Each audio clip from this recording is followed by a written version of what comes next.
Bismillahirrahmanirrahim. Assalamualaikum warahmatullahi wabarakatuh. Perkenalkan, nama saya Nur Ahmad Ihsan dari jurusan Ekonomi Islam. Saya akan membahas materi tentang peluang dan tantangan bidang sumber daya insani dalam bidang industri 4.0. Baik, perkembangan teknologi di setiap zaman selalu memberikan pengaruh terhadap kehidupan manusia. Ketika revolusi industri pertama berlangsung pada tahun 1700 sampai 1800-an, teknologi mesin uap dan tenaga air yang berlangsung di Eropa membuat kehidupan sosial dan ekonomi masyarakat berubah. Revolusi industri pertama terjadi sekitar tahun 1784 sampai 1870 dengan fenomena yang ditandai perubahan penggunaan hewan ternak sebagai penggerak berubah menjadi mesin-mesin yang digerakkan oleh uap air dan batu bara. Perkembangan pabrik-pabrik dengan mesin-mesin baru, terutama mesin tenun yang sebelumnya tidak ada, membuat tata kehidupan perekonomian di bidang pertanian, manufaktur, pertambangan, transportasi, dan teknologi, serta memiliki dampak yang mendalam budaya di dunia bergerak sangat cepat dibanding sebelumnya dan menjadi catatan sejarah peradaban manusia. Perkembangan teknologi mesin dengan tenaga uap dan batu bara pada era revolusi industri pertama itu kemudian dikembangkan lagi dengan ditemukannya listrik pada tahun 1900-an, tepatnya di antara tahun 1870 sampai 1969. Hal ini disebut sebagai awal dari dimulainya revolusi industri kedua. Pada era ini, perkembangan manufaktur yang digerakkan oleh mesin bertenaga listrik untuk produksi barang secara massal semakin berkembang ke berbagai belahan dunia, tidak saja di Eropa, tetapi juga berkembang di Amerika Serikat dan Asia, seperti Jepang, yang mulai mengembangkan berbagai industri, termasuk industri perkereta-apian, logam, dan kimia. Pada tahun 1969, dimulailah era industri baru yang disebut dengan era revolusi industri ketiga, dan masih berkembang sampai saat ini. Era ini ditandai dengan perkembangan industri yang tidak ditandai dengan perubahan sumber energi, tetapi dengan penggunaan elektronik dan internet sebagai bagian dari otomatisasi pabrik. Kembali lagi, revolusi industri ketiga ini dipimpin oleh Amerika Serikat dan beberapa pemain penting dari Eropa dan Asia seperti Jepang, Korea, dan Cina. Era ini ditandai dengan berkembangnya kegiatan penelitian dan pengembangan, terutama untuk komputer, chips, dan internet. Pada era industri ketiga ini, perkembangan bidang manufaktur elektronik dan TI sudah mengarah kepada mengotomatiskan serangkaian kegiatan yang sebelumnya dilakukan secara manual. Bahkan perencanaan dan kontrol didorong oleh penghemat biaya. Banyak kegiatan manufaktur dipindahkan dari negara industri ke negara-negara berkembang, terutama di Asia.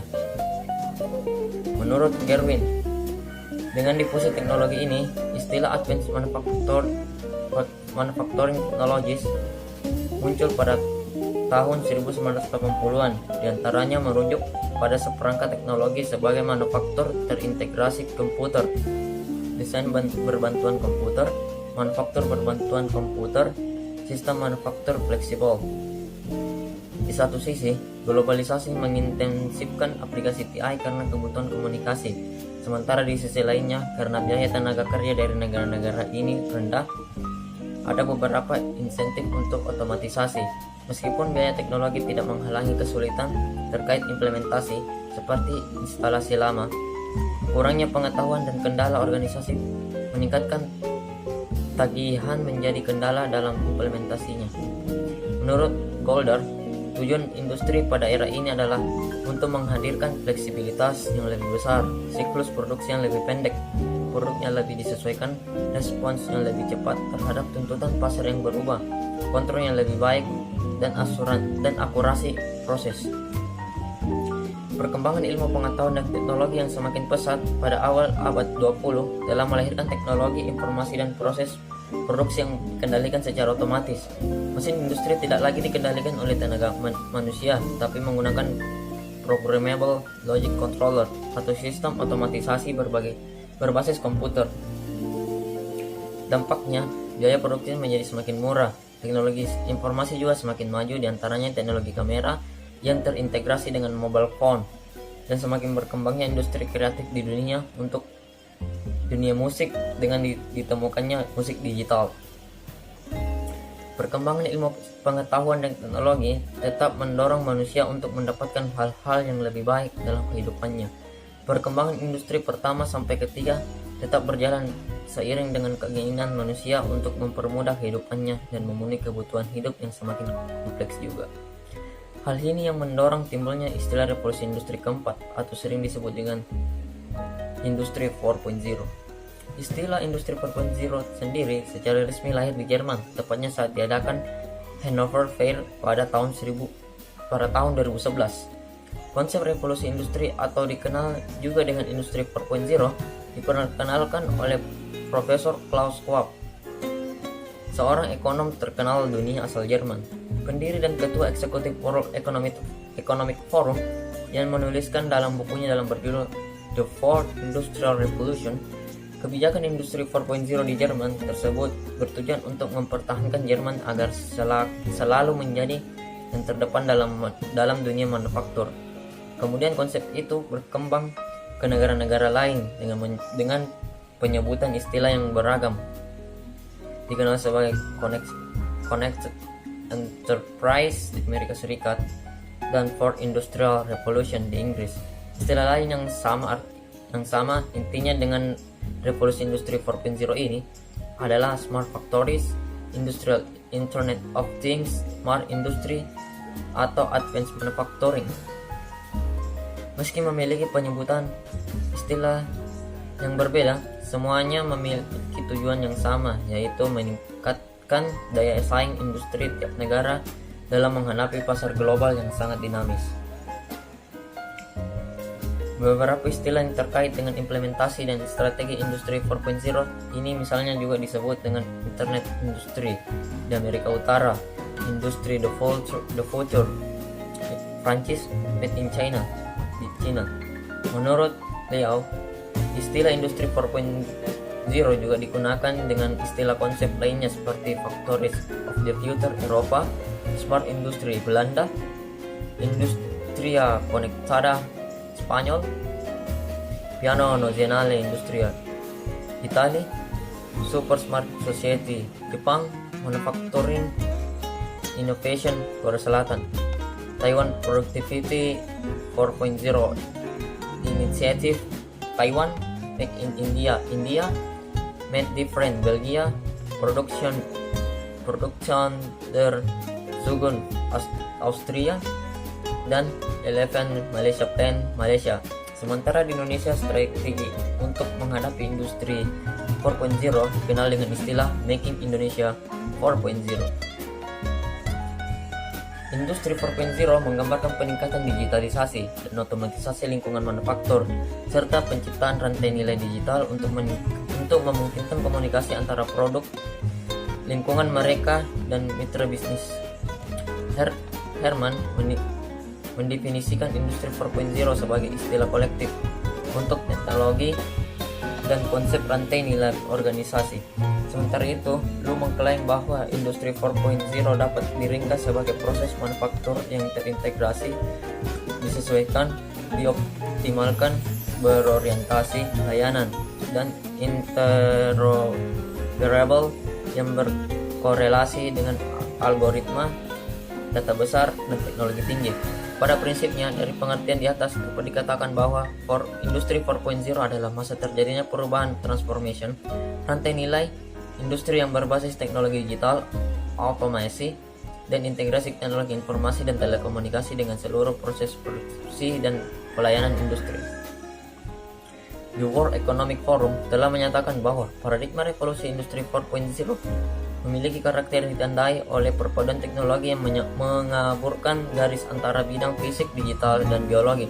Teknologi saat ini termasuk kecerdasan buatan atau biasa disebut artificial intelligence, robotika, Internet of Things, IoT, kendaraan otonom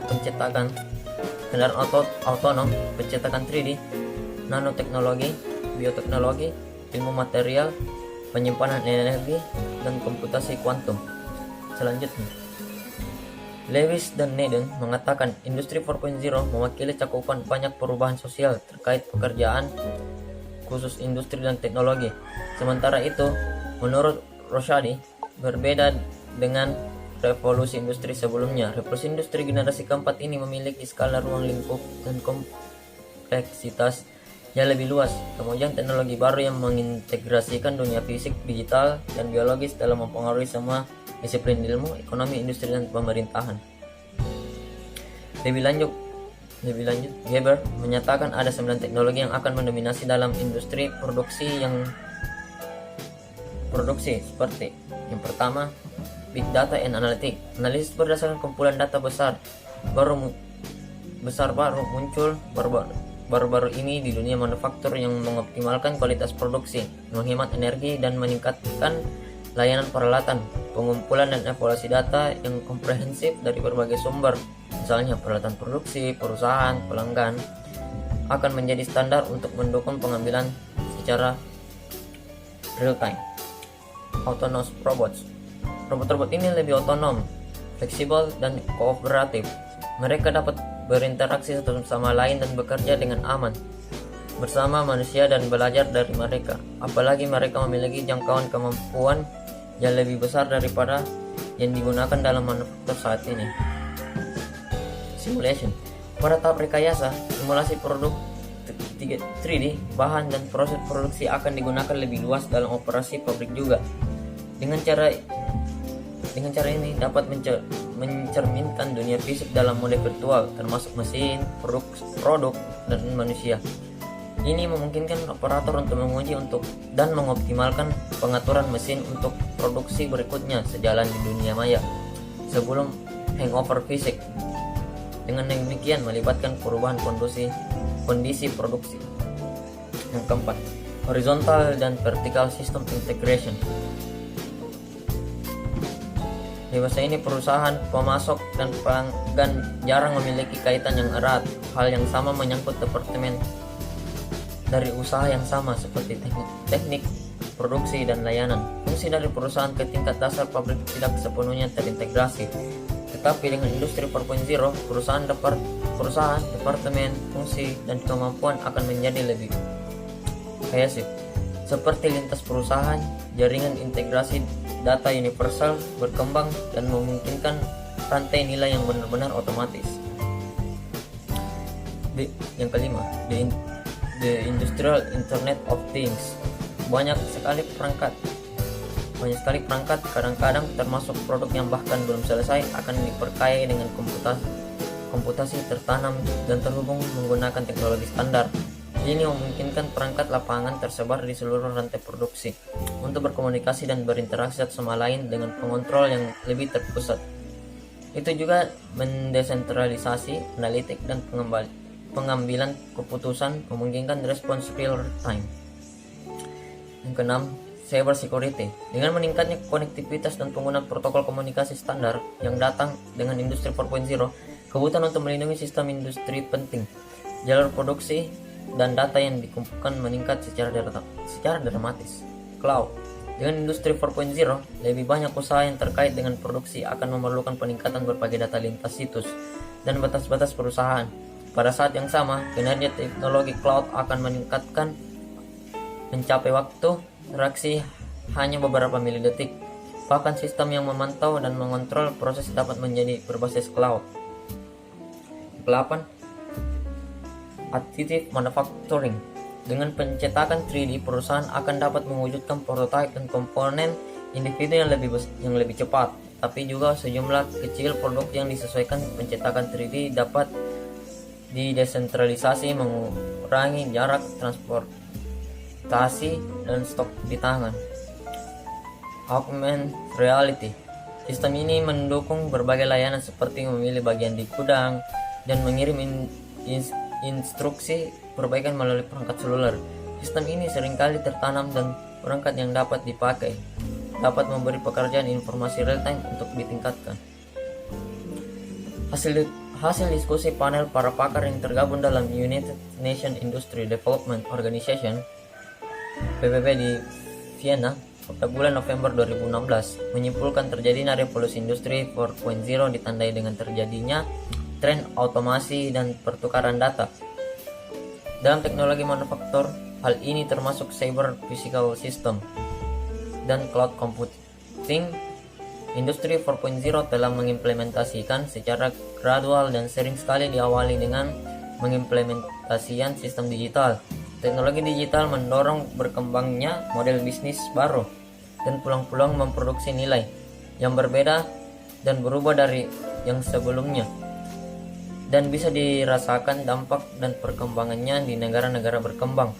Komponen-komponen fisik dari industri akan ditransformasikan dengan lebih cerdas. Penerapan jaringan digital ke dalam GPS yang memungkinkan manajemen mengelola proses produksi secara real time tanpa terbatas jarak dan kemampuan untuk mengustomisasi produk. Menurut Banduka, industri 4.0 berfokus pada penciptaan produk, proses, dan produser yang cerdas. Inti dari visi industri 4.0 adalah IoT dan layanan internet yang berarti konektivitas di mana-mana terjadi pada semua orang, benda dan mesin. Hal ini disebut dengan 3 istilah yang saling berkaitan, yaitu IoT, Internet of Service, dan Internet of Data. Sementara menurut Deloitte, selain ketiga hal itu juga akan berkaitan dengan Internet of People. Hubungan antara manusia baik dalam bisnis maupun sosial akan sangat berkembang dan menjadi penting dalam transformasi digital pada industri 4.0. Menurut Negi, revolusi industri keempat didasarkan pada data. Cara itu membuat data dapat dikumpulkan dan dianalisis dan digunakan untuk membuat keputusan yang tepat dan berkembang. Dan ini telah menjadi faktor kompetitif. Oleh karena itu, data menjadi sumber keunggulan kompetitif, tidak hanya akan produksi pada dasar terkoordinasi atau benar-benar baru, misalnya produksi aditif, tetapi juga penanaman produk dengan layanan digital. Misalnya dalam hal terjadi kegagalan, mesin itu sendiri menunjukkan bagian pengganti mana yang harus dibawa, yaitu bagaimana perusahaan menyaring informasi yang relevan dari data yang dihasilkan untuk mendukung pengambilan keputusan. Dalam industri 4.0 ini, integrasi data dan informasi akan semakin kuat antar bagian dan antar sub proses dalam proses produksi. Menurut Banduka, terjadinya integrasi vertikal, integrasi horizontal, integrasi rekayasa digital akan sangat terasa dalam era ini. Dan Deloitte menambahkan satu karakteristik lainnya, yaitu terciptanya akselerasi melalui exponential technologies. Pendekatan ini menimbulkan model bisnis proses yang baru. Pertama, integrasi horizontal.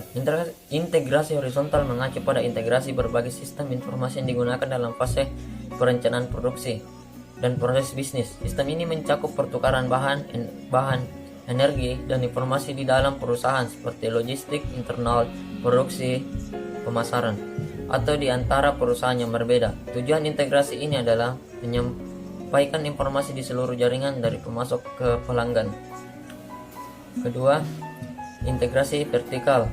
Integrasi vertikal berarti integrasi sistem informasi pada tingkat hierarki yang berbeda, semua untuk bertukar informasi dari bawah ke atas hierarki dan sebaliknya, dengan menghubungkan semua proses dan menggabungkan sensor di setiap langkah produksi. Pabrikan memeriksa kualitas dan mengurangi pemborosan. Pertukaran informasi secara terus-menerus melalui hierarki memungkinkan tindakan preventif karyawan yang bertanggung jawab ketika potensi masalah terdeteksi. Peran mereka adalah untuk memberitahu operator tentang keadaan proses. Integrasi rekayasa digital. Rekayasa digital penuh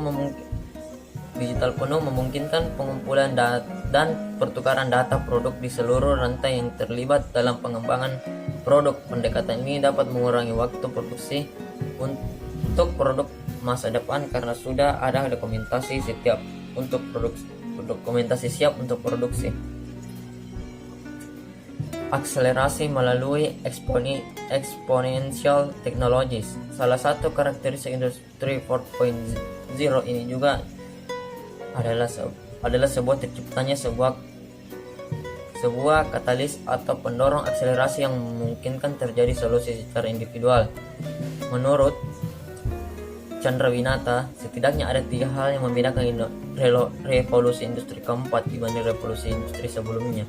3 hal tersebut menjadi alasan mengapa transformasi yang terjadi saat ini bukan merupakan suatu perpanjangan revolusi digital, namun lebih merupakan suatu revolusi transformasi baru adalah: pertama, inovasi dapat dikembangkan dan menyebar jauh lebih cepat dari sebelumnya. Kecepatan terjadinya terobosan-terobosan baru pada era ini terjadi pada skala eksponensial dan bukan lagi pada skala linear. Kedua, penurunan biaya produksi marginal dan munculnya platform yang dapat menyatukan dan mengonsentrasikan beberapa bidang keilmuan terbukti meningkatkan output pekerjaan.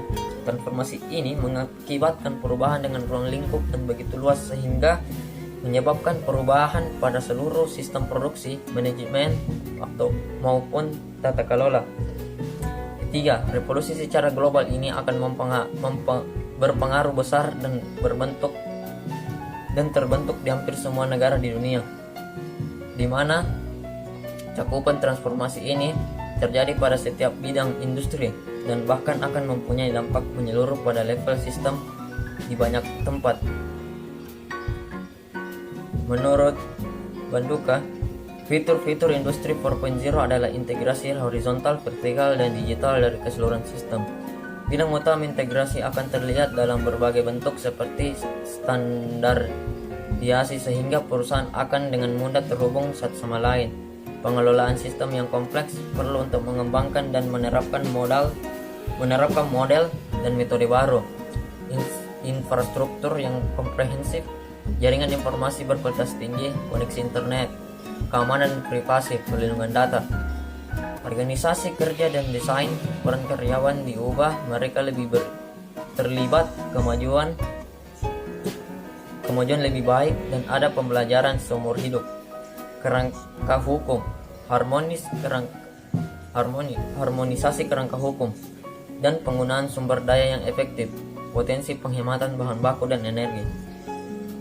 Dampak umum industri 4.0. Masuknya suatu industri ke dalam industri 4.0 tentunya dapat membawa dampak berantai terhadap bidang lainnya seperti bidang ekonomi, sosial, dan politik. Bagaimanapun perubahan yang terjadi dalam satu bidang kehidupan manusia biasanya akan diikuti dengan perubahan pada bidang lainnya yang saling terkait dan saling pengaruh mempengaruhi. Hal ini juga semakin didorong oleh kemauan teknologi informasi dan telekomunikasi di dalam dunia global. Industri 4.0 diwakili oleh pertumbuhan tinggi dalam platform yang memungkinkan teknologi telah mengganggu struktur industri yang ada dan menciptakan cara-cara baru dalam mengonsumsi barang melalui kombinasi permintaan dan penawaran. Ini juga mengatur bagaimana orang bekerja dan mengonsumsi, itu mengubah sifat aset, dan itu mempengaruhi bagaimana data diperoleh dan dimanipulasi. Selain itu, ini menurunkan hambatan bagi orang dan bisnis untuk berinvestasi dan menciptakan kekayaan, yang pada gilirannya mengubah lingkungan pribadi dan profesional di sekitarnya. Industri 4.0 membuat dunia lebih digital, lebih terhubung, lebih fleksibel, dan lebih responsif.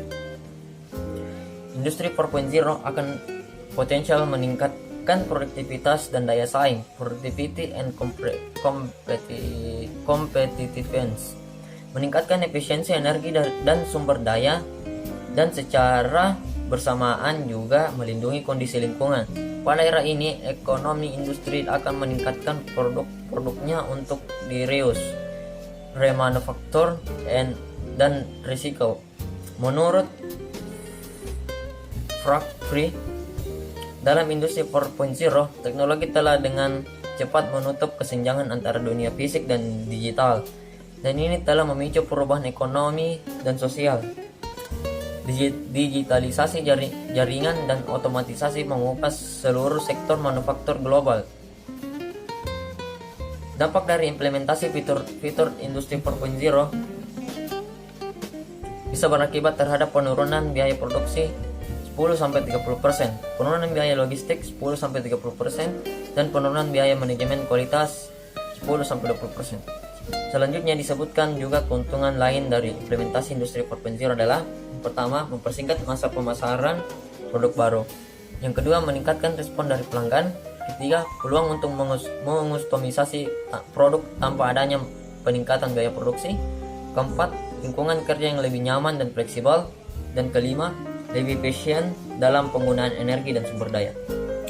Menyikapi era industri 4.0 ini, Menteri Perindustrian Republik Indonesia Erlangga Hartarto mengatakan 4 Industry Revolution atau revolusi industri 4.0 tidak hanya berpotensi luar biasa dalam merombak industri, tapi juga mengubah berbagai aspek kehidupan manusia. Revolusi industri 4.0 sudah pasti akan menuju Indonesia dan kita siap untuk mengimplementasikannya.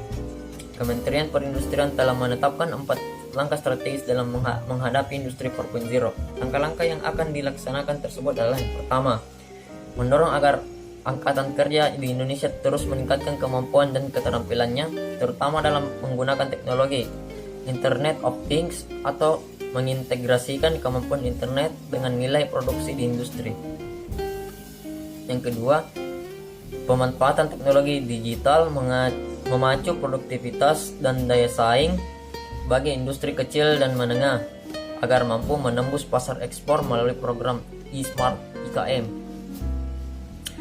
Ketiga, pemanfaatan teknologi digital yang lebih optimal dalam perindustrian nasional seperti big data, autonomous robots, cyber security, cloud, dan augmented reality. Dan yang keempat, mendorong inovasi teknologi melalui pengembangan startup dengan memfasilitasi inkubasi bisnis agar lebih banyak wirausaha berbagai teknologi di wilayah Indonesia. Fakri mengatakan pada industri 4.0 akan memiliki dampak terbesar pada bidang-bidang mesin dan robotika, otomatisasi, proses dan kontrol, energi, mesin ke mesin, dan sistem cerdas AI. Keterampilan diperlukan untuk menjembatani kesenjangan antara teknik dan ilmu komputer. Pembelajaran mesin dan kecerdasan buatan, bagaimana kita bekerja akan berubah dan melibatkan pergeseran menuju pekerjaan yang lebih berkualitas. Akan ada perancang robot dan otomasi, insinyur sistem cerdas, dan ekosistem teknologi otomasi. Akan ada bisnis perangkat lunak baru dalam otomatisasi. Menurut Negi, teknologi IoT dan industri 4.0 yang dapat mempengaruhi tidak hanya produksi tetapi banyak fungsi perusahaan lainnya.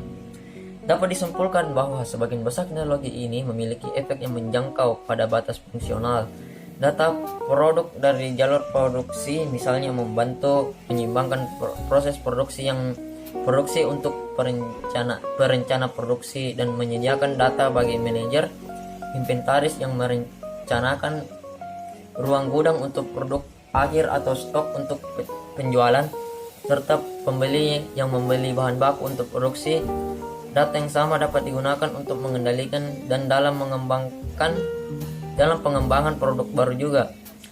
Proses ini bahkan dapat menjangkau batas-batas perusahaan dan informasi dapat dibagikan dengan pemasok dan mitra pelanggan. Roblek menyatakan dengan IoT maka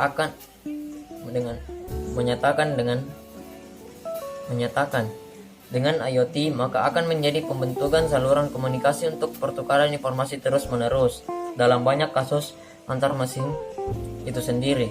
IoT akan memungkinkan model bisnis baru dalam asuransi seperti misalnya asuransi mobil yang didasarkan pada penggunaan aktual dihitung berdasarkan informasi yang diperoleh dalam mengemudi waktu nyata. Salah satu dampak implementasi teknologi 4.0 ini adalah terjadinya penurunan kebutuhan tenaga kerja manusia. Semakin panjangnya masa kerja orang yang terampil dan meningkatkan permintaan kebutuhannya lebih spesifik dari pelanggan. Penurunan bersih global dalam pekerjaan bisa menjadi tantangan tersendiri bagi negara-negara berkembang di mana tidak seperti ekonomi maju, jutaan anak muda memasuki pasar kerja setiap tahun. Konsekuensi industri 4.0 pada pekerjaan penciptaan dan distribusi kekayaan belum sepenuhnya dipahami.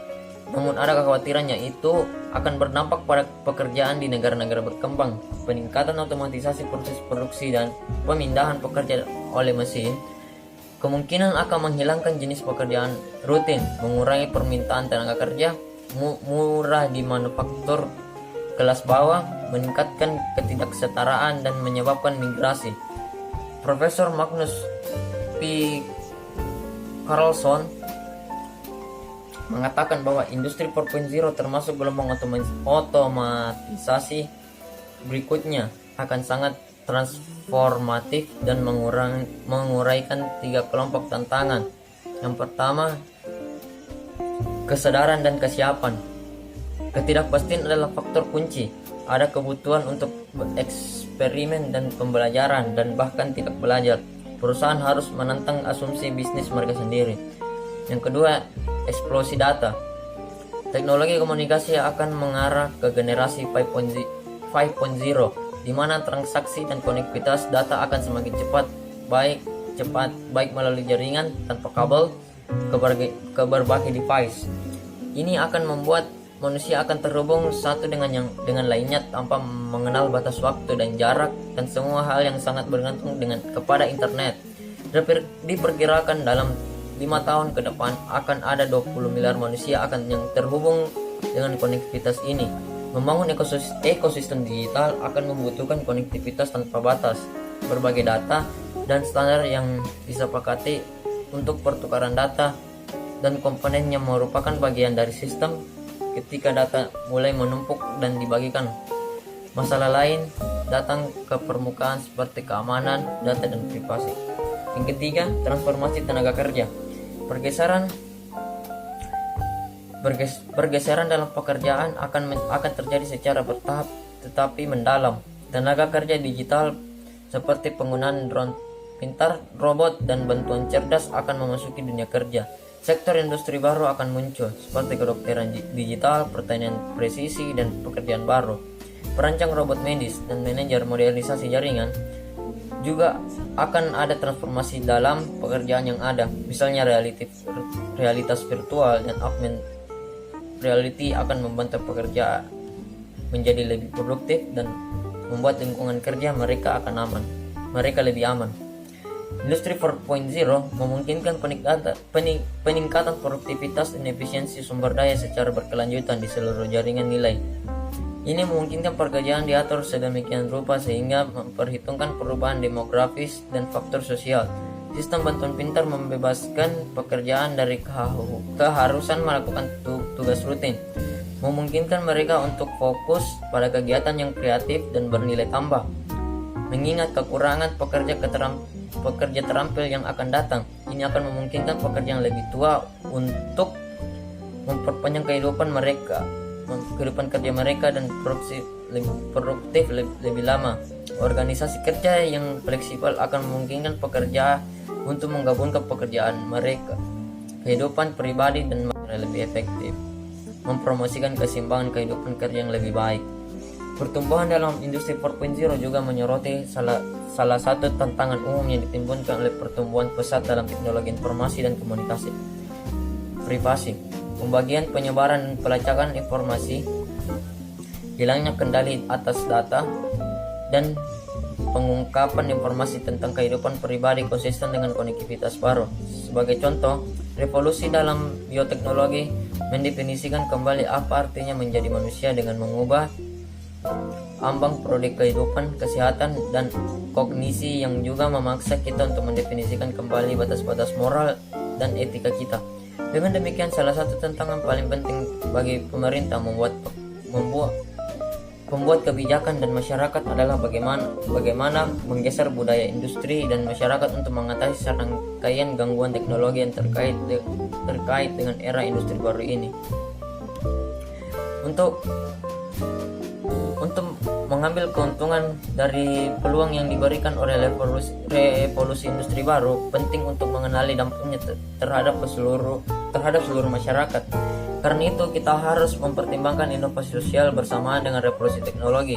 Dengan kata lain, kita harus fokus pada penyelarasan antara pengembangan teknisi di satu sisi dan praktik baru yang diperlukan untuk menghadapi tantangan sosial yang dihadapi orang dan organisasi di sisi lain.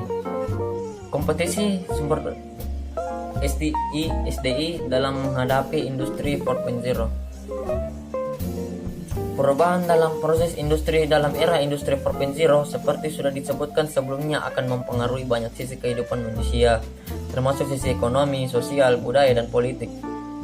Adanya perubahan dalam industri yang menggunakan teknologi informasi dan telekomunikasi yang serba modern atau digital, terkoneksi dengan cepat tanpa mengenal jarak, real time yang bisa mendukung pembuatan keputusan lebih tepat dan cepat, menggunakan analisis big data dalam berbagai proses produksi akan membuat proses produksi berjalan efisien.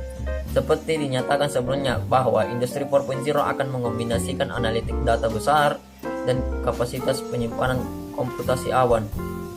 IoT yang dapat memberdayakan pendekatan prediktif baru untuk pengambilan keputusan model bisnis baru, sistem cerdas dan mesin yang sepenuhnya otonom.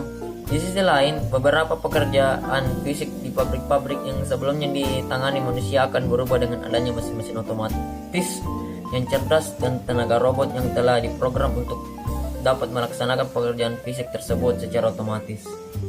Kemajuan negara-negara industri dan perusahaan-perusahaan yang menerapkan fitur-fitur industri 4.0 di negara-negara Eropa, Amerika, dan beberapa negara di Asia akan memacu efek berkelanjutan dengan berkesinambungan ke negara lain karena adanya globalisasi informasi tanpa batas dan teknologi telekomunikasi tanpa batas.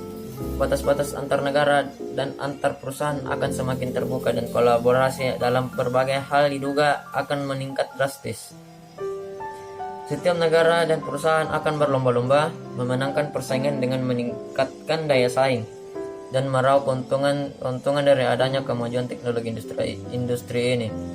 Posisi daya saing antar perusahaan atau antar negara akan kompetensi SDI yang dimilikinya akan menjadi salah satu topik penting yang memegang peranan dalam industri 4.0. Menurut Melo, sedikitnya terdapat 3 dampak bagi organisasi untuk merespon perubahan teknologi baru, yaitu pertama, perlunya meningkatkan skills dan work habits pegawai. 2. Tersingkirnya jabatan tingkat rendah dan level manajerial. 3. Hierarki berkurang, lebih berorientasi pada bekerja sama dan atau kolaborasi, dan ditambahkan lagi dampak keempat, yaitu kehidupan pekerja pada era industri 4.0 didominasi oleh self-direct striving for personally value career outcomes. Haryono mengatakan dalam menghadapi revolusi industri 4.0 setidaknya ada 3 hal yang berkaitan dengan SDI yang perlu diperhatikan semua pihak, yaitu pertama adalah kualitas, yaitu upaya menghasilkan SDI yang berkualitas agar sesuai dengan kebutuhan pasar kerja yang berbasis teknologi digital. Yang kedua adalah masalah kuantitas, yaitu menghasilkan jumlah SDI yang berkualitas, kompeten, dan sesuai kebutuhan industri. Dan yang terakhir, yang ketiga, adalah masalah distribusi SDI berkualitas yang masih belum merata. Dalam menghadapi industri 4.0 ini, pemerintah Indonesia telah menyusun strategi pengembangan SDI untuk memiliki daya saing yang baik dalam mengimplementasikan era ini. Hal ini sebagai langkah strategis pembangunan Indonesia dituangkan ke dalam dokumen strategis Indonesia menghadapi industri 4.0 atau yang disebut Making Indonesia 4.0, seperti dinyatakan oleh Menteri Perindustrian Erlangga Hartono yang meminta masyarakat tidak perlu khawatir menghadapi revolusi industri 4.0 ini karena justru memberi kesempatan untuk Indonesia berinovasi. Dengan adanya revolusi industri 4.0 ini, industri dinilai bakal kembali menjadi mainstream atau arus utama dalam pembangunan nasional. Erlangga menambahkan revolusi industri 4.0 seharusnya lebih mudah dihadapi Indonesia yang telah menghadapi revolusi industri 3.0 di mana otomatisasi dan robotik telah banyak dilakukan. Pembangunan infrastruktur, pemerintah juga dinilai perlu mendanai pembangunan infrastruktur yang tepat untuk mendukung visi pemerintah dalam rangka menghadapi industri 4.0 yang dinilai akan sangat bergantung kepada pola ekonomi digital. Dengan perkembangan industri 4.0 tersebut, tentunya peranan SDI yang handal sangat diperlukan dan kualifikasi kompetensi SDI yang terlibat di dalam proses industri itu harus mengimbangi atau mengikuti proses tersebut. Kompetensi SDI merupakan karakteristik dasar perilaku individu yang berhubungan dengan kriteria acuan efektif dan atau kinerja unggul di dalam pekerjaan atau situasi, atau kompetensi dalam adalah pengetahuan, keahlian, kemampuan atau karakteristik pribadi individu yang mempengaruhi secara langsung kinerja pekerjaan, tentunya kualifikasi kompetensi. SD yang diperlukan ini sangat terkait dengan seberapa jauh sebuah perusahaan atau organisasi yang mengimplementasikan fitur-fitur industri 4.0 tersebut dalam operasionalnya. Hal ini seperti dinyatakan oleh Maresova. Apakah dan sejauh mana beberapa kualifikasi akan menjadi lebih atau kurang bernilai di masa depan, dan jenis kualifikasi baru apa yang akan muncul tergantung antara lain pada seberapa cepat dan sejauh mana masing-masing perusahaan akan menerapkan otomatisasi dan interkoneksi prosedur dan proses industri 4.0 mereka dalam produksi, layanan, dan penjualan. Maresova menyatakan kompetensi utama yang relevan di masa depan adalah kompetensi yang berkaitan dengan IT, perangkat lunak, program aplikasi, dan sistem otomatis. Kompetensi ini akan melibatkan tidak hanya pengetahuan dasar dan kemampuan untuk menggunakan perangkat digital, aplikasi web 2.0 dan alat elektronik apapun, tetapi juga keterampilan yang berorientasi pengguna akan diperlukan, misalnya computer aided design, customer relationship management, enterprise resource planning. Di samping kualifikasi profesional spesifik komputer IT, keterampilan dan kompetensi yang lebih umum juga akan semakin penting. Keterampilan komunikasi, keterampilan sosial, keterampilan organisasi, kerja tim, pekerjaan proyek, tetapi juga kesadaran antar budaya dan keterampilan bahasa. Sementara itu, Kirk Roach menyatakan pekerjaan baru dalam era industri 4.0 akan membutuhkan kompetensi dan keterampilan baru. Perpaduan keterampilan yang diperlukan untuk tampil dalam masyarakat modern telah menjadi semakin kompleks dan akan terus berkembang seiring dengan perkembangan lingkungan kerja yang ditingkatkan. Teknologi membutuhkan generasi pekerja di masa depan untuk mengembangkan kecakapan digital, kapasitas belajar seumur hidup pada usia dini. Perusahaan akan membangun sumber daya insani mereka di sekitar keterampilan baru, juga menerapkan perubahan organisasi dan mengadopsi praktik manajemen baru untuk memastikan penggunaan aset tidak terwujud mereka secara efisien. Menurut Haryono, untuk menjawab tantangan era industri 4.0 tidak cukup hanya dengan literasi manusia lama yang hanya mendasarkan pada kemampuan membaca, menulis, dan menghitung. Dalam industri 4.0, model dasar SD yang harus dimiliki adalah keterampilan, yaitu kepemimpinan dan bekerja dalam tim, kelincahan dan kematangan budaya. Dengan latar belakang budaya yang berbeda, tetap bisa bekerja sama dan entrepreneurship. Selanjutnya, menurut Aun,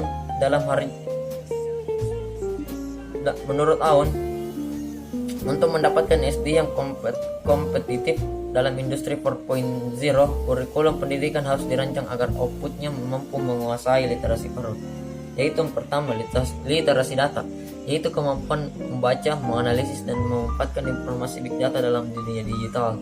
Yang kedua, literasi teknologi, yaitu memahami cara kerja mesin, aplikasi teknologi, intelligence,